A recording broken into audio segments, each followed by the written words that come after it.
10 or 15 years, a film is produced that is so overwhelming, so forceful in its impact, that it becomes deeply embedded in the mind.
Persons under 18 will not be admitted.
Appreciate your choosing our theater. And to make this experience more enjoyable for everyone, we hope you'll refrain from talking during the show. Enjoy the movie. Thank you.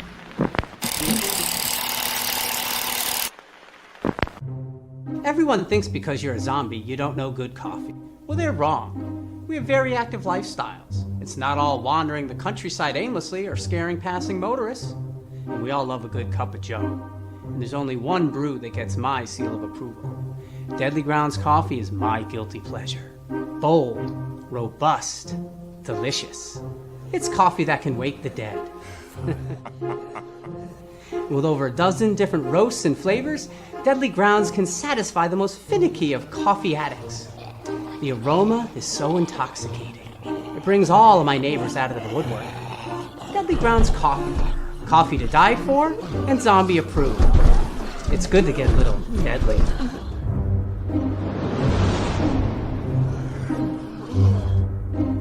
Use the front door! Oh, they're so disgusting. Hey, happy Wednesday, everybody. You're watching Still Toking with. My name's Leo. I'm the monkey behind the keyboard here. We have a awesome episode for you as usual. And without further ado, Mr. Benjamin, how's it going? Awesome. Awesome. I don't know. I'm just playing on your words. Awesome. Yeah. I'm actually kind of excited for tonight's guest. Oh, hell yeah. Well, did I say that right? Did it come out right? Excited to chat with our guest tonight. How's that? Are you doing okay tonight? Oh, yeah. Wonderful. Wonderful. Jeffrey. Hey, happy Wednesday. And it's awesome sauce, isn't it? Isn't that what you say? Awesome sauce? Awesome sauce. You can say awesome. Yeah. Oh, that's right. You're from Connecticut. We say that up in this neck of the woods. Awesome sauce. I So happy Wednesday. I'm excited. Let's get right into it. Let's welcome Michael Barron. Welcome, Mike. How you doing? Am I on? You are on, sir. Good evening. Oh, yes. By the way, Mike, yes, we're live now. I was taking a short nap. That's okay. Most of our guests do that. You know? So you're out in the Midwest, somewhere out there. So you guys are having the beginnings of what we're going to get later, huh? Yeah, weather seems to go west to east. Right? Okay, that was short and sweet right there. He told you like it was. It is. That's how it works. So you asked for it. Right? So, Mike, I saw you on... shit. Oh, wait, sorry, boys. Are you okay? Huh? Oh, no, I pushed the wrong button. You disappeared, but I'm back, and I can see you all now. There you are. Oh, yeah, there you are. Okay. I know you were asking for the YouTube link, so I just gave it to you. So you should have it. Thank you. You're welcome. Oh, okay. Behind-the-scenes stuff going on always. Yeah. It's always. Yes, Pops, we established that one. And we established that weather goes west to east. West to east. Yep. And then it's cold out. Anything else we'd like to talk about? No, that's it. Thanks for having me on.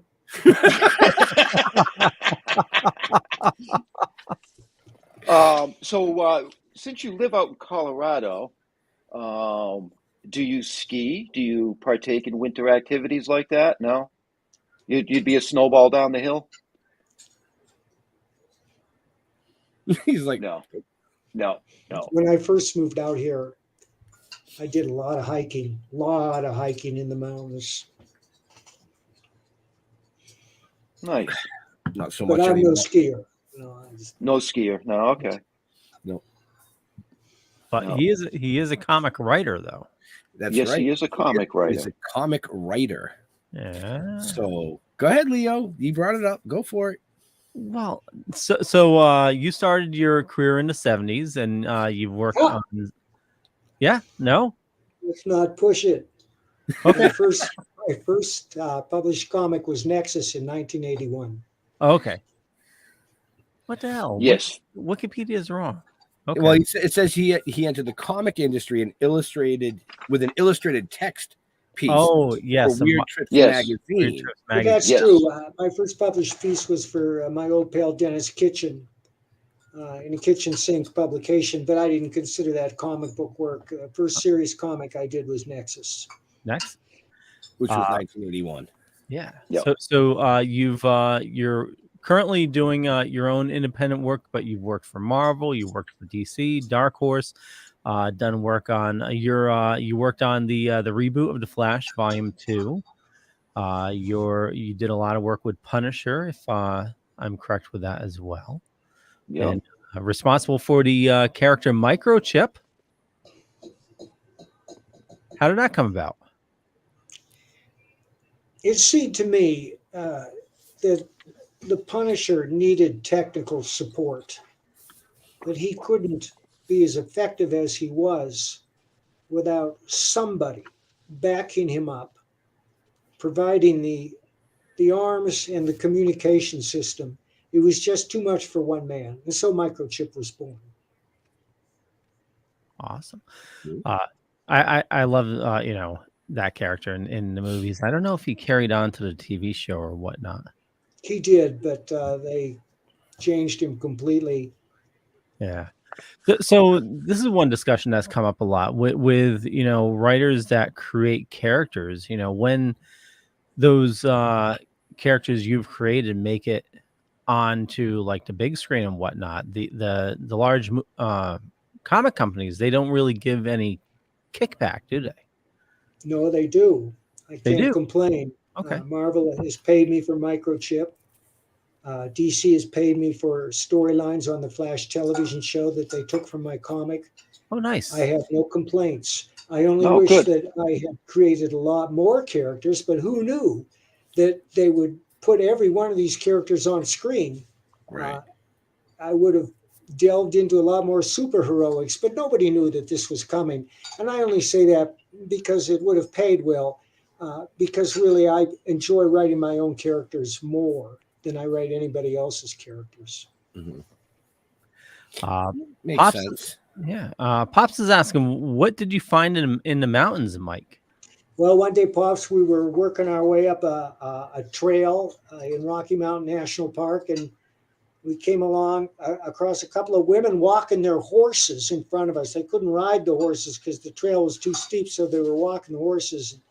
And they're going at a slow pace, and we were following, and we had to stop occasionally, let the horses do their thing, and then we had to step around it on the trail. That's about as exciting as it gets. But when you get to the top, the view is awe-inspiring. Mm. One day we started out in the parking lot in Rocky Mountain National Park. It was in the 80s. And we climbed to the top of Flat Top. And when we got up there, there was a blizzard going on. We couldn't see 15 feet, and there was snow everywhere. Wow. What was the weather when you started? It was in the 80s. What the heck? He said that already. It was in the 80s. By the time they got to the top, there was a blizzard. It was oh, my bad. I thought this was like in the 1980s. No, I didn't move out here till 2003. Okay. Keep up, Jeffrey. Yeah, well, my bad. You got me kicking early.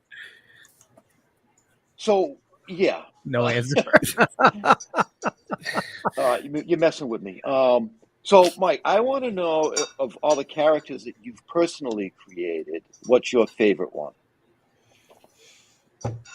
Badger. And you're going to have to pick one. You can't say they're all my favorites. He just did.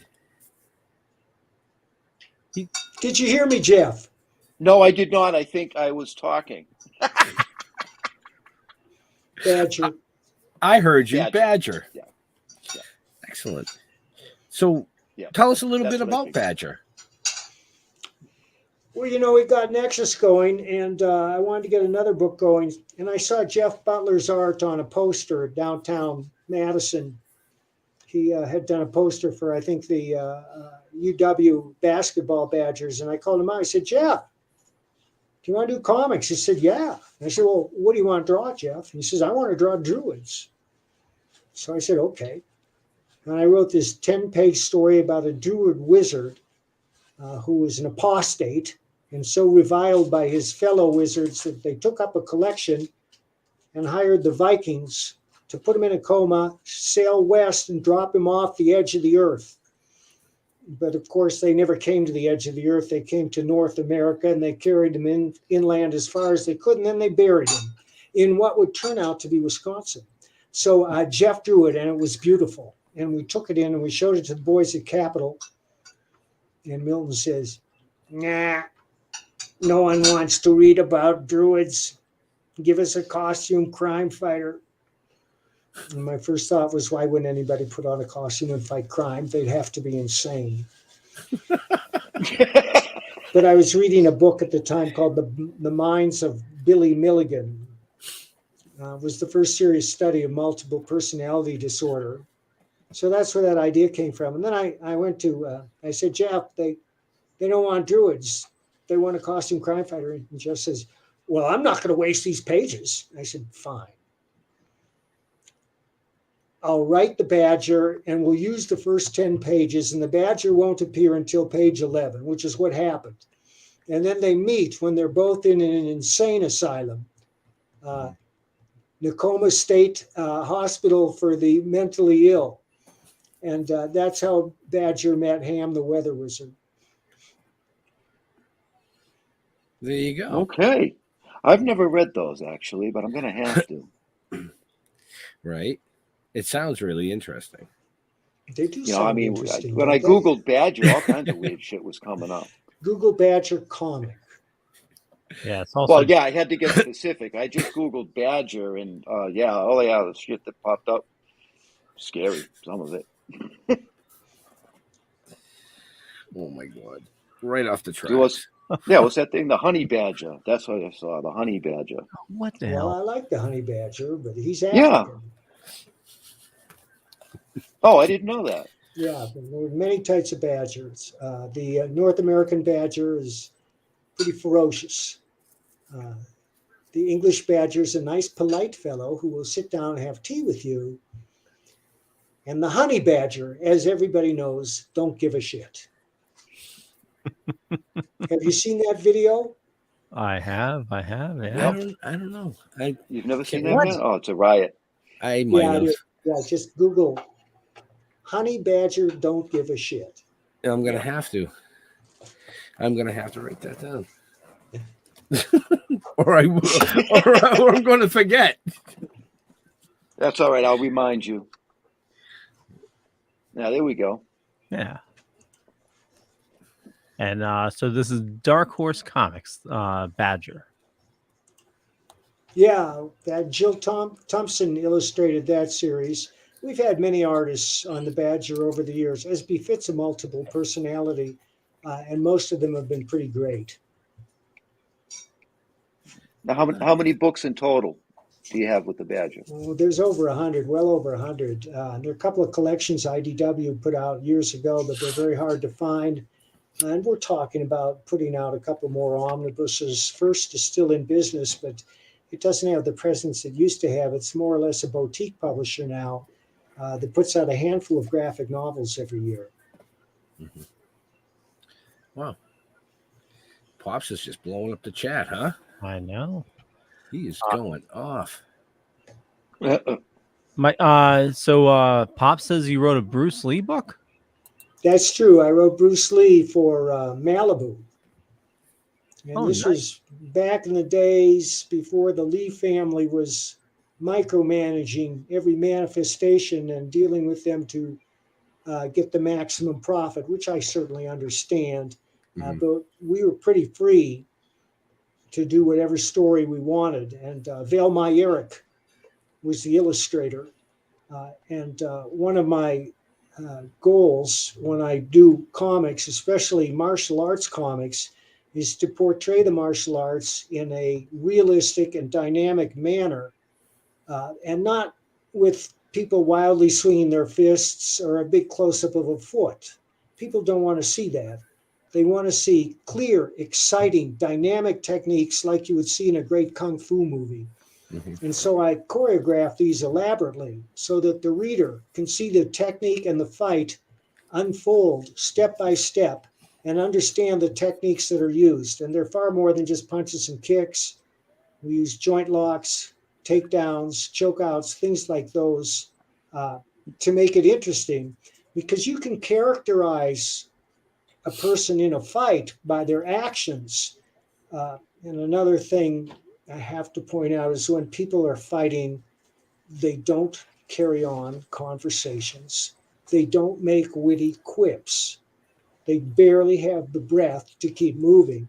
And that's another thing that I've done in all my martial arts comics, is to do away with that awful forced banter that appears in most action comics. True. It's true. Yeah, it is, actually. I never looked at it like that, but No, it's very true. Yeah. So, Because you know, I mean, a lot of comic book writers they look at the finished pages and they think, well, here's a panel. I have to add some words. Well, no, you don't. I mean, one of the tenets of visual storytelling, being a movie, a comic, or a novel, is to show, don't tell. You impart as much knowledge visually as you can to advance the story for the reader to absorb. And you saved your words for characterization and sometimes to advance the story, but you parcel those words out like gold. You don't spread them all over everything like manure. very well said. I noticed, Yeah. comics throughout the ages, like more recently, it seems to be more of a collaboration between the writer and the artist. Where a lot of the newer comics are relying more on art, and trying to be sparse with the words. You We gotta let the wish. art. What's that? We wish. But Oh let's yeah. face it, comics are a visual medium. And the reason all of us got into comics is because we saw some spectacular art, be it Yep. Steranko or Neil Adams or Mark Silvestri or Todd McFarlane or Kelly Jones. We saw that and we thought, wow, that's fantastic. I have to have that. But most of the time, you take those books home and you read them, and the story just doesn't measure up. Yeah. But that's true of every field. There's a great science fiction writer. His name was Theodore Sturgeon. And he created Sturgeon's Law, which is 90% of everything is crap. And that applies across the board to all arts. right. 90% of everything is crap. That's true. I thought it was more than that. Well, maybe nowadays it is. Right? It's more like 98%. Go ahead, Leo. No. I was just gonna say I totally get what you're getting at there, Mike. I mean, looking back at a lot of comics in like the 80s, like the early X-Men and stuff like that, just they try to throw way too much story in it, and it's like it's absolutely right. You're not going to have a huge narrative during a fight or anything like that. It was utterly ridiculous. Looking back. My, Well, I mean, compared to books today, they definitely cut down on a lot of verbiage. It's still there, but Right. Compared, books in the 80s and even like the early 90s to books today, it's definitely a vast difference. so I read you also published a book in 2014 called Biker. Yes, I just published the 9th novel earlier this year. I'm working on the 10th one now. Biker is hard-boiled crime. And the protagonist, a reformed motorcycle hoodlum who went to prison and found God and came out determined to turn his life around. The stories are harsh. They are brutal. There's a lot of action. I'm working in the footprints of masters like Raymond Chandler and John D. MacDonald, if I dare compare myself to them. But I'm happy with the books, and the readers seem happy with the books, so I am encouraged. And you're having fun. I am having fun. The latest Biker is called Con, and was inspired by the Tiger King.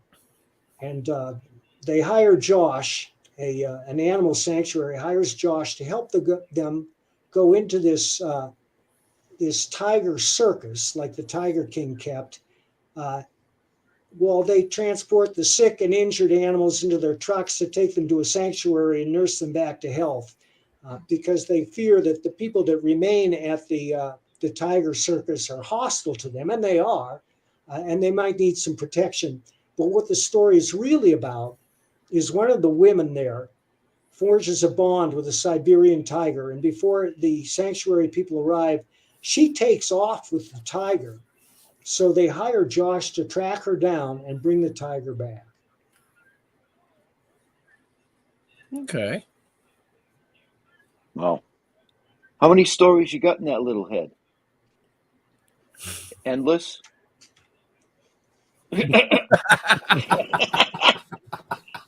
As many as necessary. Right. You know, Right. it's amazing. It seems to me all I do is sit around and scroll through the internet. I have friends who are very successful, who write 2,000 to 5,000 words a day, come hell or high water, and that's all they do. And one of them is my friend Peter Brandvold, the Western writer. He's got 50 novels in print. If you love Westerns, you'll love Peter Brandvold. And Pete just gets up every morning, sits down and writes. Wow. And so does Kevin J. Anderson. Kevin doesn't actually write. He dictates into a recording machine while hiking through the mountains. And he publishes at least 500,000 words a year. You know him by his Dune sequels, but also his star-spanning sagas and Dan Shamble, Zombie Detective. Wow. See, I can't write like that. I have to have solitude. I can't just get up and write.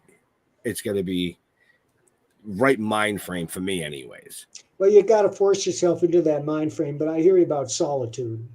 You know, like when Jeff and I, when we first started writing the novel that we spun into the comic books, it started at his camp up in Maine, because I would be the first one up at 5 a.m. sitting there looking at the lake, nothing. And it just opens and I can just write. And I'm old school. So I write it all down on paper and then I go back and type it up. Good for you. And then I send it to Jeff and he goes, "What the hell? There's no punctuations. It's all capitalized." I write like that too. But then, of course, once I make notes in a notepad, and when I get to what I think is a critical mass, where the characters and the personalities and the plot come together, then I start an outline. I used to shun outlines, but now I'm a big believer. Mm-hmm. So I'll write an outline, and when the outline is finished, then I'll start on the novel. Okay. I can see that. Wow. Yeah. So how many words do you write a day? I try to do at least one chapter, and a chapter is between 1,200 and 1,600 words. But sometimes when I'm really ripping along, I'll do 2 chapters, and maybe even 3. Yep. See, and that's what I meant by that. Sometimes I can sit down and I just can't get the whole chapter out. But there's other times, like you said, where I can sit down and I can write 3 or 4 chapters. And it's all, like I said, my solitude, where my head is at the time. My latest project is The Private American. It came about because I have been toying with vigilante characters all my life. I wrote The Punisher for 5 years, and I asked myself, what would the Punisher do today if I were writing him? He would be on the southern border trying to stanch the flow of fentanyl, human traffickers, and terrorists coming into the country. And so I wrote it. And I have 3 rules when writing. My first rule is the most important. It's that it's my job to entertain. The book must enthrall. It's my goal to grab the reader by the throat and drag him into the narrative to the exclusion of all else. And I try to do that. And I don't let anything out of the house unless it's a home run these days. And Private American is that kind of story. Number 2 is show, don't tell. And we've already been over that. And number 3 is be original. Well, how do you do that? Well, we're all unique human beings. And we bring our own personal observations and attitudes to what we write. Right. But the more you can imagine the viewpoint of other characters, the better writer you'll be.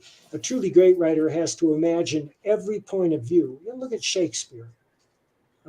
There are people today that said, he shouldn't have written Othello. That's cultural appropriation, to which we say, GTFO. Yep. Yeah. Yep. But anyhow, as you know, some vicious creep out of the blue attacked us with an article on the Daily Cause saying that the book was racist as fuck. And those are her words. She hasn't seen the book. She has no idea what's in the book. There's no racism in it whatsoever. And then she called all her pals to start writing Kickstarter to have our program removed. and she succeeded. And they took it down from Kickstarter. Yep. So now the only place you can order it is on Indiegogo. But like a lot of my friends, my book is being shadow banned, which means if you go to Indiegogo and type in Private American by Mike Barron, it won't show up. The only way you can find it is by following this link, theprivateamerican.com, and that'll take you right to it. And we're in demand now, and we're doing very well. As you know, I was on Fox News on Monday. I was going to bring that up. Then the numbers rose precipitously. And I was on Fox News because they were astonished at the pettiness of these censors who are trying to prevent a point of view they don't like, even though it's fiction and billed as fiction and pure entertainment, from seeing the light of day. Right. But I promise you this, it's a very entertaining comic. There's no speeches in it. There are no bumper stickers. There are no lectures. It's just pure action. And, 10 or 20 years ago, this storyline wouldn't be controversial at all. It's just in today's hyper-partisan atmosphere, we're not permitted to mention the southern border. It's ridiculous. You're right. You're absolutely right. And I watched your interview on Fox. Yeah. And I was kind of blown away that somebody would even bring that to the table, saying that, because in all honesty, I want to see the comic come out because I want to read it. Well, you'll love it. Because I love that stuff. I love the good guy gets the bad guy, saves that person, so he blew his head off. Oh, great. It's like you said, it's fiction. And it's in the reader. Right. And, it's not overly gruesome. There's been worse stuff in Marvel Comics. It's just all action. Right. And Richard Bonk is our artist. He did that cover. Gabe El-Taib colored it. We have two other covers, one by my friend Steve Rude and one by Dan Lawless. They're both magnificent. You can see them there. Mm-hmm. That's really cool. So despite the fact of what happened, you said this is moving along well. Oh, yes. Now? Oh, yes. Good. Yes. And it should. Yeah. And we're looking at other crowdfunding possibilities. And a lot of people are looking at them now because they're fed up with this petty censorship. And I have some friends who are creating crowdfunding platforms, which we will probably be moving to in the future. Now, if you have a big enough following, like Eric July, who has thousands of YouTube followers, he introduced his own comic called Isom, and he raised $3 million in a couple of weeks. Well, the other day, somebody sent me a link to his program, and to my astonishment, he was talking about me. The whole program was about how petty these people are and trying to stifle a point of view they don't like. No, it is true. It's sad, really. It's just extremely. I don't know how somebody can judge something that, isn't even out to be read yet. Well, this, if you go back to like when I was in school, and I know Leo, you're right here in my age. Jeff, you're a few years older, but we were always taught in school to never judge a book by its cover. Oh yeah, that's all I'm going to say. That's why we bought all those comics, because of the covers. Well, right. We loved the cover, but we didn't judge the book. Right. See, I never judged what was going to be in the book. I just loved the artwork. Well, so sometimes I'd get through the first page and go, yeah, it's crap in there, but this artwork is fucking amazing. That's exactly right. I mean, Jeff is the same way. I can say I've walked into record stores with him and go, dude, look at this cover of this album. This is insane. This is awesome. The music sucked, but the cover was great. Well, as long as you mention music, I have to have physical products. So, and I review music all the time. I'm a huge power pop fan. I write for popgeekheaven.com. And I do it. I don't get paid. I do it so I can keep up with the new music. And every year I say it, and every year it's true. This has been one of the greatest years in pop music history. You just never know it reading the so-called music press or watching the so-called awards shows or the Billboard charts, because it's all underground. The exciting, beautiful music we loved as younger people, like I'm talking about the Beatles, Cheap Trick, the Beach Boys, the Byrds, that's all power pop. It's all underground, but it's thriving more than ever. And most of these bands are putting out their CDs. And I always say, give me physical product. They say, Mike, we'll send you a download. And I say, no, I don't want to see a download. I don't do downloads. I don't sit at my computer and listen to the album. I listen to the record while I'm driving around. I put it in the dash. And collectors have to have physical product. And even though the CD is a lot smaller than the album, it's still a canvas on which you can portray art that reflects the music. And I comment on that too, because you have to respect what they do with that. It's still the size of a postcard. It's big enough.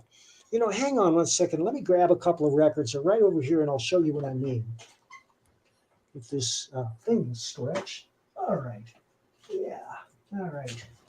See what we got.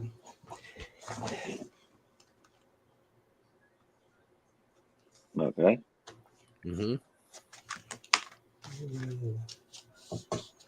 Well, this is Charles Wright and the Watts 103rd Street Band. This is old. This is like 3 decades old, but he did the song Loveland, which is a classic soul song, which I just love. And this is not the greatest selection because all the good ones are filed alphabetically downstairs. These are just the ones I happen to have sitting around. Right. All right. This is a big stir compilation. It's pretty good. There we go. Oh, nice. I mean, I like the cover art. This is a collection of songs by all their artists. Right. This is a Beachwood Sparks album. This is not the best Beachwood Sparks album, but it's a pretty good cover. Who is the Beachwood Sparks? Well, I call them canyon music. Music inspired by Crosby, Stills, and Nash and the Byrds. And their first record is a masterpiece, just incredible.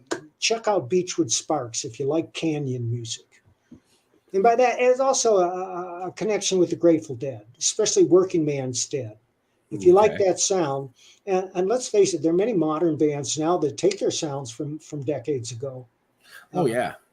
Because that format, the 3 or 4 minute song with the tonic, the bridge, and the hook, will never go out of fashion. It's that hook that people crave. And what's the hookiest song of all time? Well, it might be Come On Eileen, but there's also the Raspberries, Go All the Way. The Raspberries were a classic power pop band. Now, there are so many great power pop bands producing music today. I can't name them all. But if you go to popgeekheaven.com or powerpopaholic.com, we review those records religiously and we update them. Power Popaholic updates them at least once a week. And he'll keep you up to speed on what's happening right now. I'll just name a few of my favorites. The Foreign Films from Canada, they will blow your mind. I think Bill Majoris is like Mozart. I mean, except it's rock, and it just rocks out. And Sloan is another Canadian band that's absolutely brilliant. Wanderlust. The Shazam, probably the greatest power pop band you've never heard of. They're no longer operating, but Wanderlust is still going concern. You just have to. Tower of Power Pops, that's soul. And that's one of my favorite bands. I love Tower Power. I can't get enough of them. I've seen them twice. I'd love to see them a dozen more times. And they've been together for 52 years. It's just unbelievable. Wow. That's Oh, awesome. yeah. That's awesome. I mean, So, go ahead, Ben. no, go ahead. I was going to ask you what do you have laid out for like the next couple of years? Are there any news stories you want to come out with? You got anything in the works? Oh, the pipeline is very crowded. Next up is Bronze Star, a supernatural Western that Pat Broderick is illustrating. He's almost done. It's the greatest work of his career. It will just blow your mind. I've been posting a lot of the art, but if you want to see what it looks like, go to Pat Broderick's Facebook page. He's been posting a lot of it there. Now comes the second Florida Man graphic novel, and its only purpose is to make you spit up milk through your nose. It's even funnier than the first. I'm really excited about that. And then we're doing a Nexus graphic novel that Kelsey Shannon is illustrating. And Kelsey is knocking it out of the park. And then I have some more projects that are a little further on down the line. Some of them haven't even been written yet. There's some of Pat's work for Bronze Star. Wow. The reason the town is so peaceful at night is because the sheriff is a werewolf. But that's not the main supernatural hook. I have to stress that we're not giving away the story by showing a werewolf. I'll have to check that one out. Okay, Too. sounds interesting. Yeah, that's pretty good. Oh, and I've already written the second Thin Blue Line, and it's even better than the first. We're all excited about that one. Thin Blue Line was a book we put out earlier this year about two police officers trying to survive a night of rioting in a big Midwestern city. It was inspired by the riots of 2020, and anybody who's read it has gone crazy because it's one of the best stories I've ever done. It's a memorable story. It's probably the best story that appeared last year. I don't want to, geez, I'm just down, boy. Well, I'm very happy with it. But anyhow, that was a book that this creature on Daily Cause characterized as white police officers invading black neighborhoods to kill as many black people as possible. Nothing could be further from the truth. She obviously didn't read the book and has no interest in the book. And that book is available if you go to thinbluelinecomics.com. Okay. So, and I know if you guys check the show notes up above or down below, depending on where you're watching or listening to us, you can find all those links in the show notes, or you'll find a link that'll bring you to those links in the show notes. Wait. Did you just do that by yourself, Ben? I did. I was waiting for you, but we're 42 minutes in. You've totally fucking forgot. I took care of it. Don't worry. Yeah. I'm sorry, Leo. It's only because you're cold. Yeah, well, much appreciated. Much appreciated. Plus, I got like a knot in my back. I think the cold. I slept wrong. So Put a hat on.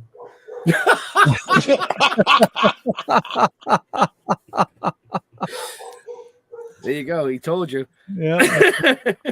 Well, it's warming up now. I don't know if you heard when we came on. I didn't have heat last night, so it got mighty cold in here. Where do you live? Connecticut. You're going to get socked. Oh yeah. Yeah. It was certainly not as cold as Colorado, but it was 22 last night, and 22 without heat is a little chilly. It's cold, but I think when we came on, Mike said it's going to be 18 below. Yeah, I know. That's why Yes. I said not 18 below. That's Right, yeah, Even with understood. heat, it's cold. So, Mike, do you do appearances and such? Occasionally. I'm not as busy as I used to be, but I've done a couple of cons this year. I did one in Boston over Thanksgiving. The only reason I did it is I lived in Boston for 7 years. Whereabouts? Cambridge, Brookline, Summerfield, Very nice. Back Bay. I was all over the place. And I have some good friends there I wanted to visit. But Very nice. the con was interesting. It was in the middle of nowhere. Boxborough Regency.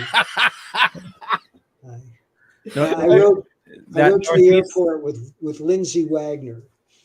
Yep. I know she was there. Yeah. Lindsay was there. Bill was there. So, yep.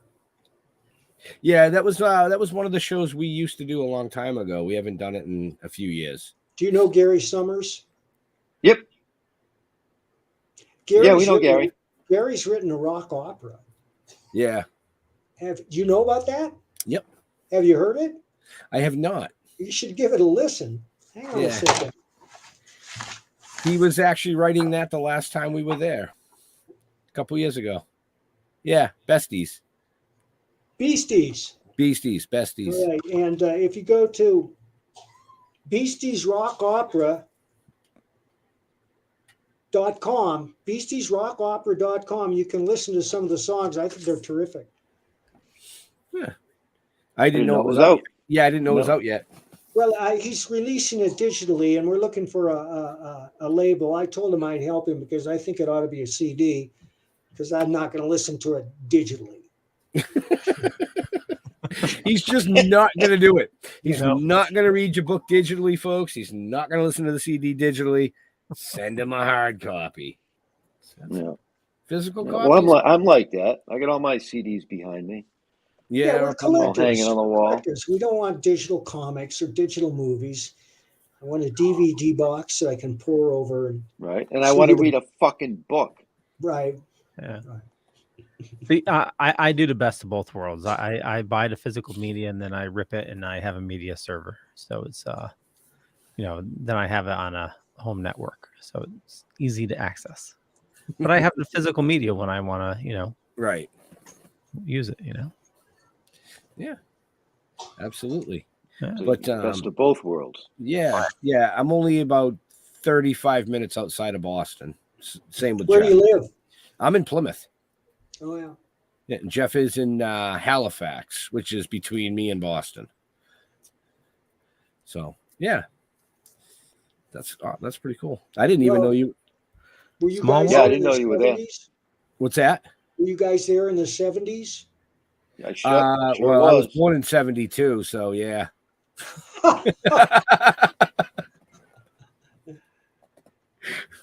So yeah, I was here in the 70s. Yeah, I'm Yep, going to be on nice. Yellow Flash in a little bit. I'm going to have to check out a little early, boys. That's fine. So, I think you said his computer's running low. Who's? Is that what you just said? No. I just say I'm going to have to check out a little early here because I have to do some things before I appear on the next show. That's fine. Or That's my fine. dogs will eat me alive. So we'll give it 3 more minutes. Okay. Okay. So last questions from anybody and last comments. I'm looking at the chat. So will we wait for any other questions or comments? Yeah. Leo, Jeff? Yeah, totally. So I see you did a what if number 83. So what kind I know what ifs are like an alternate universe. What kind of constraints did Marvel give on like a what if? I can't really remember any editorial interference I had on any book I wrote for Marvel or DC. Pops wants me to mention Smokes the Fox, which my friend Justin Belmont asked me to write. It's about a dope smoking mutant fox in the wilds of Colorado. Cool. Yeah. That's kind of a conversation ender. I wish I had a copy here to show you that. I like that. Well, there you go. There's a collaboration, Jeff, right? We'll bring our weed smoking zombies to his weed smoking fox. You didn't think that? No, that's a different kind of movie. That's Foxy Zombies. That's an X. Jeez. You also wrote, like we mentioned, Batman and Superman. You've done work. No, I never wrote any Superman. I wrote a couple Batman. Okay. Wikipedia is wrong because it said you had Action Comics. Wow. Wikipedia wrong? How is this possible? Right. It must be digital.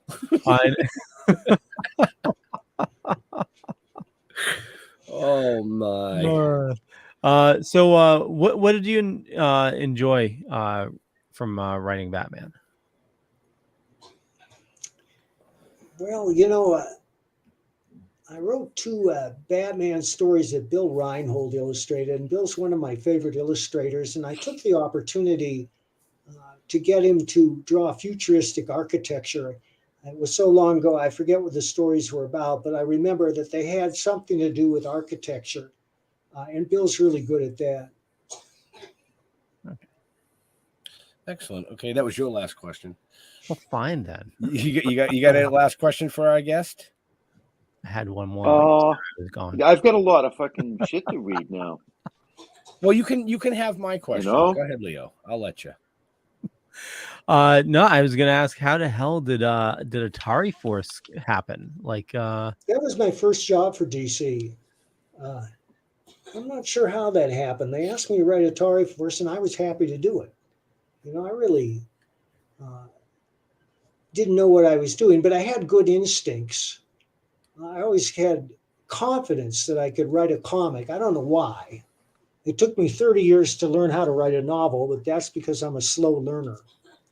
But I always felt I could write a comic. And one of the reasons I did was I tried to be an artist for many years. And when I finally started writing comics, I wrote them by drawing each page out by hand and drawing in the complete scene, figures, landscapes, my half-assed perspective. I'm not a great artist, but I'm good enough that an editor and an artist can see what I'm doing at a glance. And this taught me a very important lesson as I moved from panel to panel. It was to always think, what happens next? Which is the essential question in all fiction. What happens next? And the reader has to care before he'll turn the page. Well, how do you make the reader care? There are a million different ways, but you just have to make the reader care. You'll know when you get excited about your own work. As the great director Sam Fuller said, if it doesn't give you a hard-on, throw it in the trash. Very true. Very true.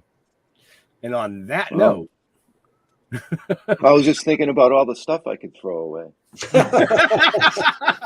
I was too. On that note, Leo. Yeah, on that note, we'll wrap things up. I want to thank everybody for watching this fine evening.